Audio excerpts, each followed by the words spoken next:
Good morning সবাইকে। তো দেখতেই পাচ্ছ সকালবেলা উঠে আজকে মেয়ে চলে এসছে রান্নাঘরে। এটা কিন্তু আমি নই, এটা মেয়ে। আর আগের দিন রাত্রেবেলা অনেক রাত্রি অবধি খেলা দেখেছি। ওয়ার্ল্ড কাপের ফাইনাল ম্যাচ ছিল আর্জেন্টিনা স্পেনের।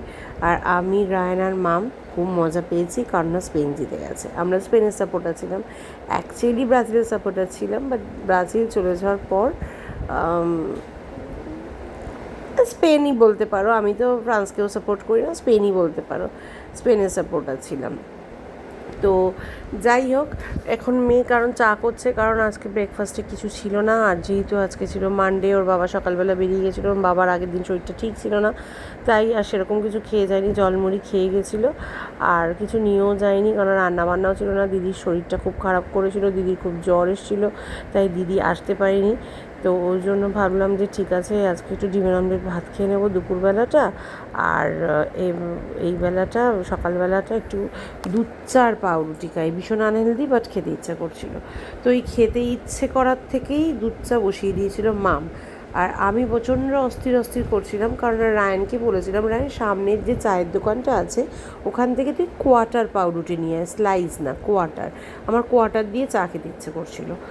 তো রায়ানকে পাঠিয়েছি। প্রথমবার রায়ান সাইকেল নিয়ে গেল, সাইকেল নিয়ে এসে বলল যে মা, দোকানটা বন্ধ, সামনের দোকানে পাওয়া যাচ্ছে কিন্তু 20 রুপিস লাগবে। তা আমি বললাম ঠিক আছে নিয়ে যা। তা 20 রুপিস নিয়ে সামনের দোকানে গেছে। সামনের দোকানে তো কোয়ার্টার পাওয়া যায় না আমি জানি, কিন্তু ও বললো পাওয়া যাবে, 20 রুপিস লাগবে। তো আমি ওই জন্য পাঠিয়েছিলাম। এইবার গিয়ে মনে হয় দেখেছে পাওয়া যায় না, ও মনে হয় আবার ফ্ল্যাটে ঢুকেছিল।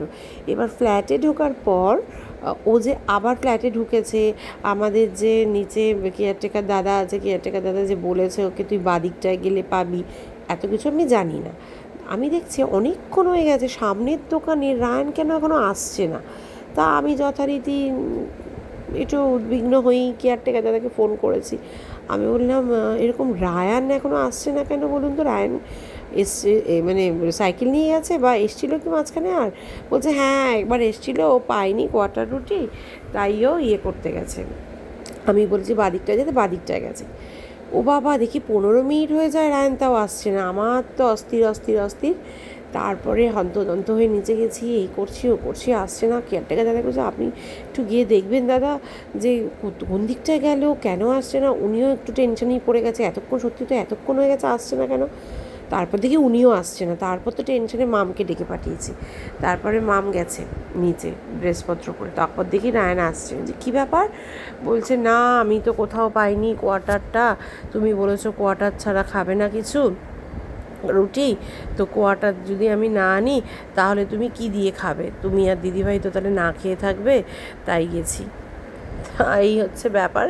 আলটিমেটলি পাইনি কোয়াটার, আমরা খেলাম হচ্ছে ওই চা আর হচ্ছে কি বিস্কিট, যা বিস্কিট ছিল ওই বিস্কিট খেয়ে নিল। আমার একটা কেক ছিল, মামা একটা কেক খেয়ে নিল।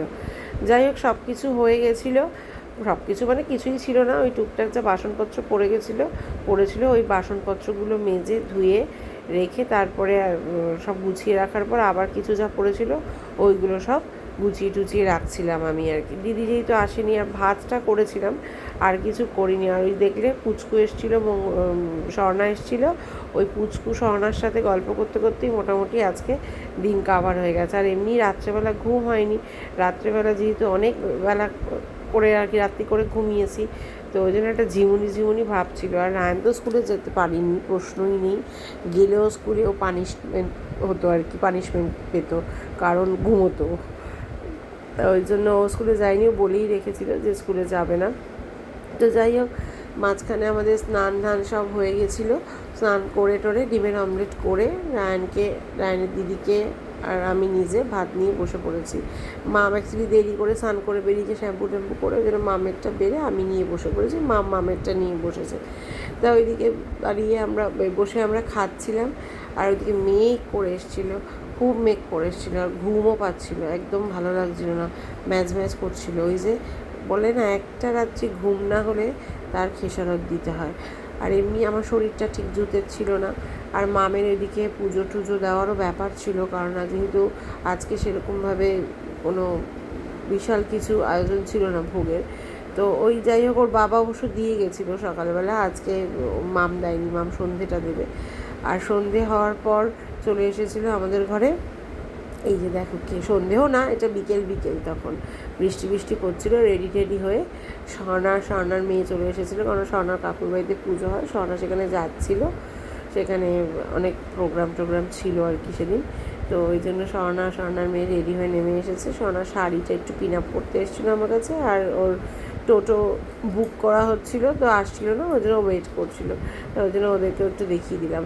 আর মাঝখানে আমাদের অনেকগুলো পার্সেল চলে এসেছিলো, কী কী পার্সেল এসছে এবার দেখে নাও। আর আমরা সাজিয়েও ফেলেছিলাম ঘরটাকে সুন্দর করে পার্সেল দিয়ে, কারণ না তোমরা আগের দিনই দেখেছো বেশ কিছু জিনিস দিয়ে সাজিয়েছি, আরও কিছু জিনিস আসার ছিল, সেই জিনিসগুলো আজকে চলে এসেছে। তো দেখতেই পাচ্ছ কী কী এসেছে। প্রথমেই এসছে এই যে, এটা হচ্ছে আমাদের বেডরুমের জন্য, এত সুন্দর লাগছিলো, এত পিস ব্যাপারটার মধ্যে, এত শান্তি রয়েছে, আর একটা স্যাটিসফ্যাকশনও রয়েছে কালারটার মধ্যে। আমি তো এমনি এই ধরনের কালারে ভীষণ অবসেশন রয়েছে আমার। আর ওইদিকে একটা ভাস এসেছিলো, আর এসেছিলো যে হ্যাঙ্গিং এই প্ল্যান্টগুলো। তো এই প্ল্যান্টগুলো প্রথমে যেগুলো অর্ডার করেছিলাম সেগুলো রিটার্ন করা হয়েছিল, সেগুলো খুব একটা ভালো আসেনি। তারপরে এটা স্বর্ণার থেকে লিঙ্ক নিয়ে অর্ডার করেছি, এটা বেশ ভালো এসছে, কিন্তু কোথায় কীভাবে লাগাবো সেটাই বুঝে উঠতে পারছিলাম না, কারণ বেশ ভারী ছিল গাছগুলো। তো যাই হোক, এখন কোনো না কোনোভাবে একটা তো ব্যবস্থা করতে হবে, তাই আপাতত এই ব্যবস্থা করেছিলাম। এই যে দেখো, একটা পুরনো আগে আমাদের ফ্লাওয়ার ভাস ছিল, ওই ভাসটা দিয়ে আমরা ওরকমভাবে রেখে দিয়েছিলাম। আর এইদিকে এখানে মেয়ে বলছিল যে দেখো এটা স্ট্রেট হচ্ছে কি না মা, এইখানটাতে ওই যে সানফ্লাওয়ারটা দেখলে মফ কালারের, ওইটা ইয়ে করবো, ওই পিকটা এখানে লাগাবো। এই যে কেমন লাগছে এটা বলো, দারুণ লাগছে না? ওখানে মাম দেখাচ্ছিলো যে আরেকটা ছোট আমাদের আসবে, র্যাক টাইপের আসবে, ওখানটায় লাগাবো। আর এটা এখানটায় লাগালো, তো মাম ভয় পাচ্ছিলো, কারণ এই র্যাকগুলো যে খুব তা তো নয়। তাই বললাম ঠিক আছে দাঁড়া, আমি উঠে আমি একটু ধরে দেখে সেট করে দিই। ও ভয় পাচ্ছিলো যে, কারণ রায়ান ওই কর্নারটায় ঘুমোয়, যদি বাই চান্স রায়ানের গায়ে পড়ে যায় তখন একটা বিপদ ঘটে গেলে খুব সমস্যায় পড়ে যাবে। আর একটা এখানের জন্য আনা হয়েছিল আর কি, একটা ট্রি, তো ওইটাকে এখানে ট্রি বলছি, প্লান্ট, তো ওটাকে এখানে ঝোলানোর জন্য ব্যবস্থা করা হয়েছিল, এই হ্যাঙ্গিং প্ল্যান্টটা। তো কীভাবে ঝোলাবো, তো আমি মামকে বললাম এইভাবে ঝোলা, এভাবে করলে ভালো হবে। তারপরে রায়ান বলল মা আমার ভীষণ খিদে পেয়েছে, যেহেতু আজকে ডিমের অমলেট ভাত খেয়েছে। তা আমি বললাম যে ঠিক আছে দাঁড়া, তখন প্রায় কটা বাজে, 6টা মতো বাজে। আমি বললাম যে এখন এই 6টা মতো বাজে, আমি এখন রোল বানিয়ে দিচ্ছি। আমার যে প্রসেস আমি করি, যে প্রসেসে আমি রোল বানাই, সেই প্রসেসে রোল বানিয়ে দিচ্ছি, আমাকে একটু বাটাতে হেল্প করে দিবি? মাম বললো হ্যাঁ। তো আমি বললাম ঠিক আছে, তাহলে আমি আটাটা গুলে নিই, তুই তাহলে আমাকে একটু কেটে দে। তো আমি তো ওই গোলা রুটির মতো করে রুটি বানাই আর কি, তারপরে রোল বানাই ওটাকে দিয়ে, ওই মাখা মেখে বেলা লেচি করা ওই সব দিয়ে করি না আমি।